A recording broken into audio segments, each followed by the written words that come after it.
Hi everyone, welcome back to my channel. Today I want to talk about Sunni. What is Sunni? The truth about Sunni. Sunni is a short for Ahlul Sunnah wa Al Jama'ah. It means pretty much the followers or congregation of the expert of the tradition. Again, it just means the followers of the experts of the traditions of Muhammad. And the traditions of Muhammad is, according to them, is well documented by those people. They're scholars, many of them. Tirmidhi, Tabari, Ibn Kathir, whoever, all the scholars. Ibn Taymiyyah. But if you take a look closer, today, actually my slides is only from Wikipedia because I only need to show you years. What year this person is born, what year that person is born. Because I want to show you something. Something is fishy here. As you all know, if you have learned about Islam, their their beliefs, their rituals are not in Quran, but they're all in Hadith, or sometimes in from Ibn Ishaq or Ibn Hisham or Al-Tabari. Because Al-Tabari and Ibn Hisham actually pretty much share the same material. They all talk about how Muhammad lived his life, pretty much, right? And many Muslims, Muslims learn from that, especially the one who's called Sunni, the largest group in Islam. Sunni, following 6 canonized hadith, Bukhari, Sahih Muslim, Abu Dawud, Tirmidhi, An-Nasai, Ibn Majah. Let us take a look when they were born. Let's start with Bukhari. He was born in year 810. Sorry.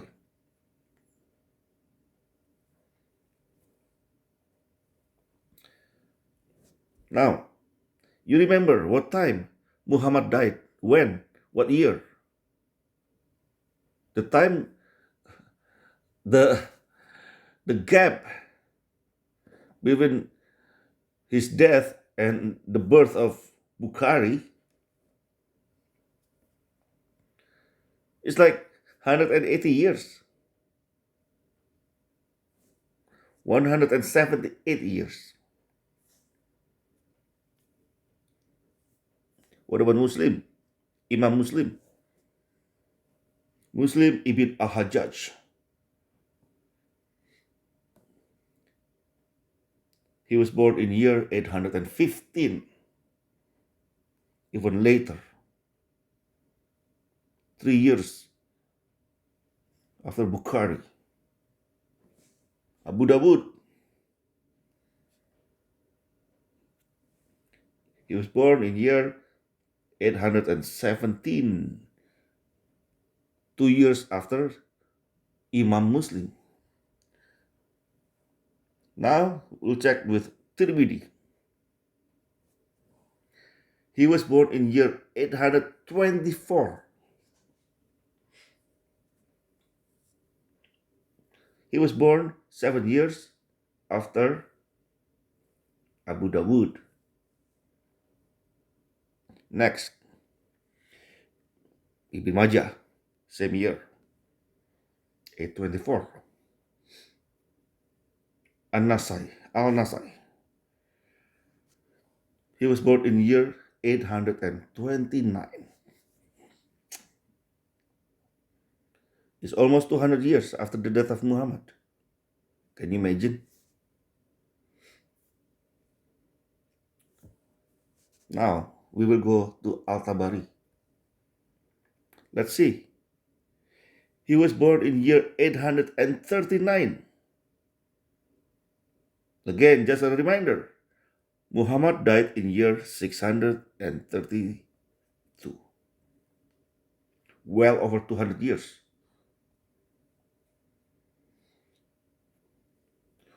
Urwa ibn al-Zubair. Urwa ibn al-Zubair is the earliest writer who wrote about the life of Muhammad, the biography of Muhammad. Urwa ibn al-Zubair is the first one. He is a nephew of Aisha.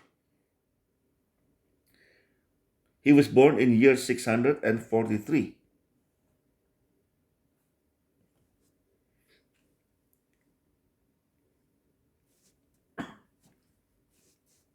"11 years after the death of Muhammad. Doesn't seem much, but you gotta know, it's not like he was born and then right away he write about Muhammad, right?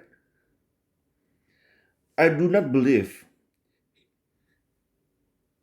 Okay, before I go there, he died in year 712. I personally do not believe that he wrote anything about Muhammad before year 700. He has to go through all the fitna, all the war, the civil war between the Muslims.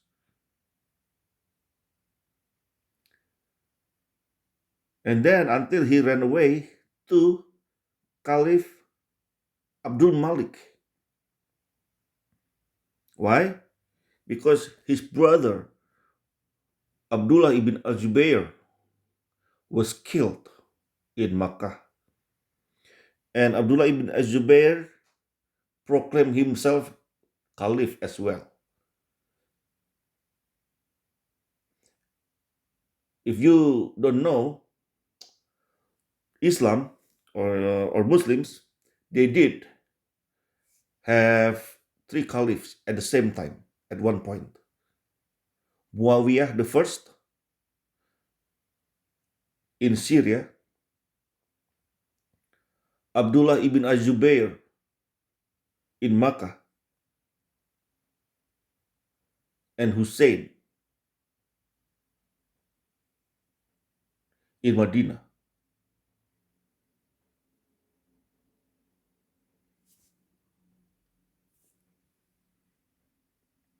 When his brother got killed, he ran away. And then, but the caliph at the time, Abdullah ibn Malik, Abdul Malik, he accepted him. He actually treated him with respect. Because I think he pledged allegiance to Abdul Malik. No choice. Otherwise, Abdul Malik will kill him, would have killed him.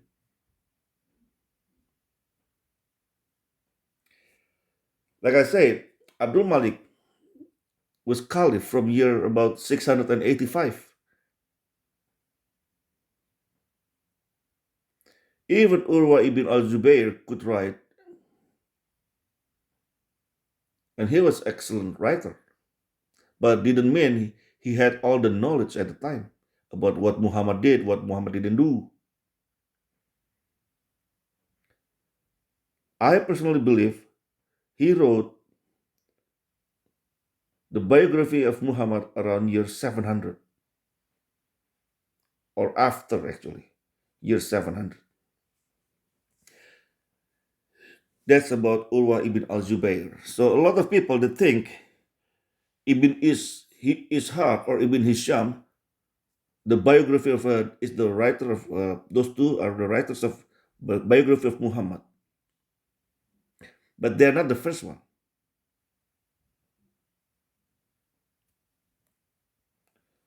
Now this is Ibn Ishaq. Let us check. He was born in year 704, 72 years after the death of Muhammad. Ibn Ishaq did not finish the biography of Muhammad. Actually, Ibn Hisham continued his work and finished it.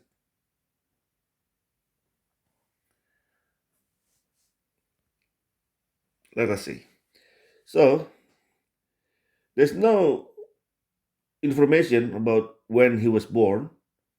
However, there's information about when he died. He died in year 833. So he died 201 years after Muhammad died.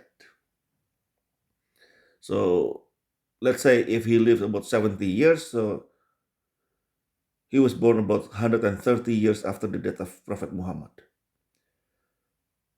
I hope you follow me with all these numbers. I know it's very confusing, but if you take a look, if you take a look at their sources, Islamic sources, the one who wrote this, you will see none of them lived during the time of Muhammad. None of them.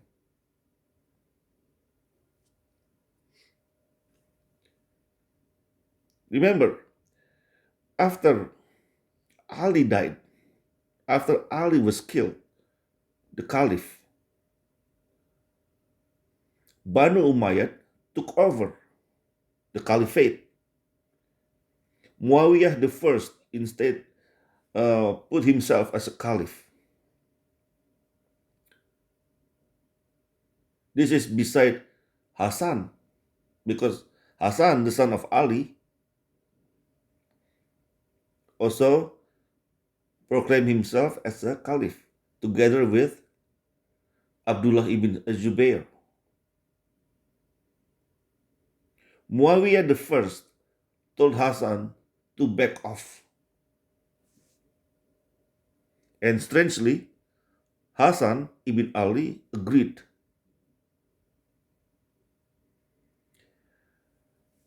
The deal was after Muawiyah the first died, if Muawiyah the first dies, and then Hassan will become caliph. But it did not happen because Hassan was poisoned. So he died. And Hussein ibn Ali was supposed to take over.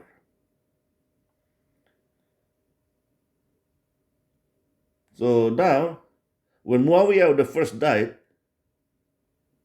he did not keep his promise. He made his son caliph. His son is Yazid the first. Now, Hussein proclaimed himself as caliph too. Now, three caliphs, including Az-Zubair in Makkah.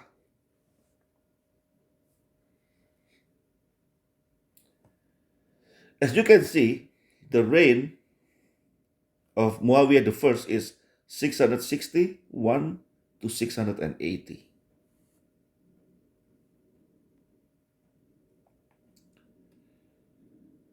And I want to show you four more people. This is the jurisprudence of Islam. Abu Hanifa. He was born in year 697. Malik ibn Anas. He was born in year 711. Imam Shafi'i. 767. And the famous Ahmad ibn Hanbal. Take a look. He was born in year 780. My conclusion is, since none of them was born in the time of Muhammad, only Urwa ibn Azubair was born close to the death of Prophet Muhammad. But like I said, I do not believe he wrote the biography of Muhammad right away. Not until year 700. Now, what you can see from here is actually what a question comes up here. How the heck Muslim did Hajj at the time? You know, when they're supposed to throw the stones, 7 stones, and a bigger stone running between Safa and Marwa. They have to do this 7 times. Running, stop, walking, stop, running again. Where they got this? So do you understand? Muslims, what so-called the follower of the tradition, rely on Sahih al-Bukhari, Sahih Muslim, Abu Dawud, Al-Tirmidhi, Ibn Majah, Sunan An-Nasai, Ahmad ibn Hanbal, Shafi'i, Malik ibn Anas, and Abu Hanifa. They follow this Al-Tabari, Ibn Hisham. The biography of Muhammad is not done until Ibn Hisham finished the work of Ibn Ishaq. So before this, Muslims actually do not know how to do even Hajj. They can follow what is called Sunnah, what is called tradition, because they read from Al-Bukhari. They can read it from Al-Tabari. They can read it from Ibn Hanbal. But my point is, before they were born, before these people wrote anything, let's say Muslim who were born in year 600, who was born in year 635, and then 20 years later, which is year 655, he decided to go to Makkah for Hajj. How did he go for Hajj? How did he know the ritual? Because he couldn't find it anywhere else. This is my question. The conclusion is, Sunnah, what is called Ahlul Sunnah, is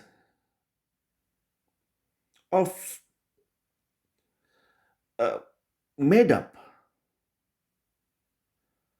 Because there's no such thing. After the death of Muhammad, until year 655, let's say, how did they know how to do anything then? Right now, Muslim can read from Hadith, to do zakat is 2.5%. Because they can find it in Bukhari, in Muslim. But before they write this thing, how did they know?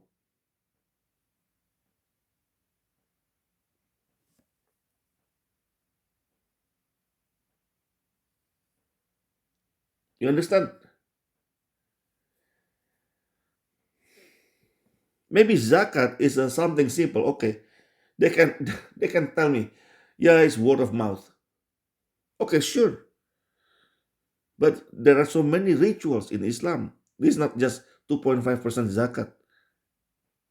Even to do the wudu, you have to remember Muslims, when they do wudu, they do not follow Quran. When they're doing wudu, if you look at them and then you read Quran at the same time, how to do wudu in Quran, not the same. Not the same. So, who are Sunni? The truth is, Sunni are nothing more than the follower of Muawiyah.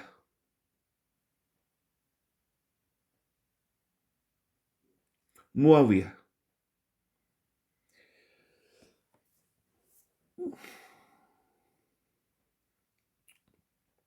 Like I said, if Muhammad died in year 632 and nobody wrote anything until year 700, and then how did they know how to do anything for 70 years? There's no guidance to do anything. What about the fasting? What is right? What is wrong? They don't know. A lot of things you can read from hadith, not there, because simply hadith did not even exist. Before the existence of hadith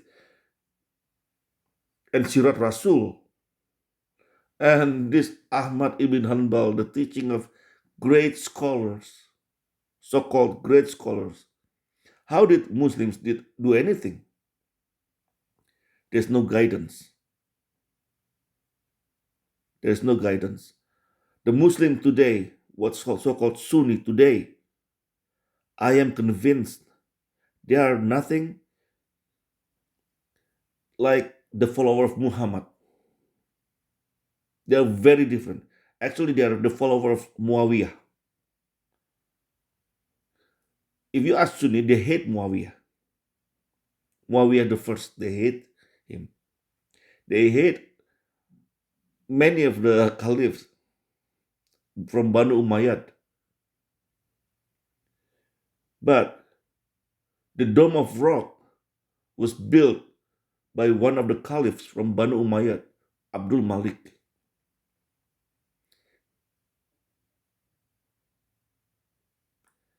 And Quran, I don't believe Quran is original.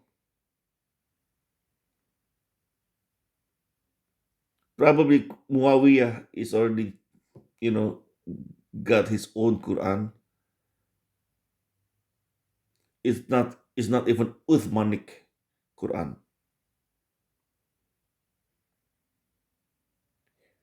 That is why when we see Quran, if we go to Birmingham, the oldest Quran, if we go to Turkey, they will show us the oldest Quran. Those two oldest Quran are all different compared to Quran today. Because the Quran today is probably from Abdul Malik or from Muawiyah the first.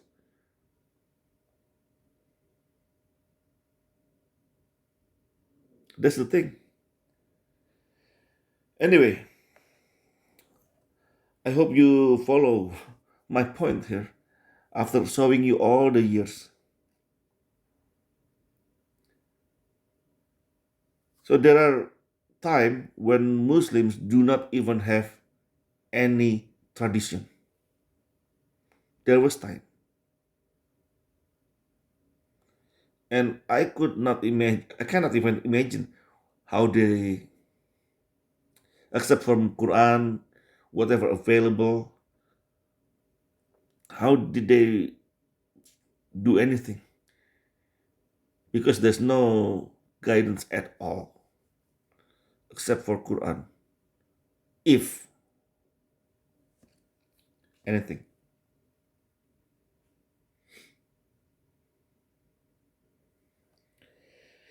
Anyway, that's all from me for tonight. Thank you for watching and listening. God bless you all.